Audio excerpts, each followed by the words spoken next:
Welcome to The Last Breakfast. Please enjoy the video. You start by opening the investment account you need and funding it immediately so you can act. Pick a low-cost broker or robo-advisor, link your bank, upload ID, and transfer an initial amount, $100 or what you can afford. Once done, confirm account type, taxable, traditional IRA, or Roth IRA, because tax treatment affects contributions and withdrawals. Make sure to set basic preferences like dividend handling and automatic deposits to keep momentum. You next pick the actual index funds and set your allocation.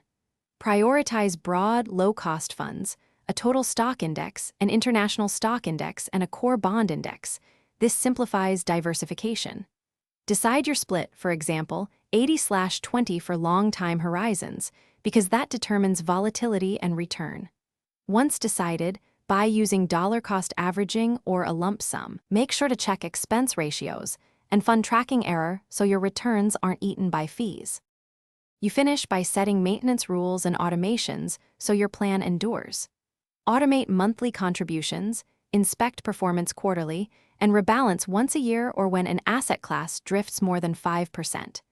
Make sure to harvest tax losses in taxable accounts and use tax-advantaged accounts fully. If trades fail or balances look wrong, first review trade confirmations and settlement times. Then contact broker support with screenshots. This troubleshooting step usually resolves most. Thanks for watching. If this was helpful, leave a like and consider subscribing. See you next time.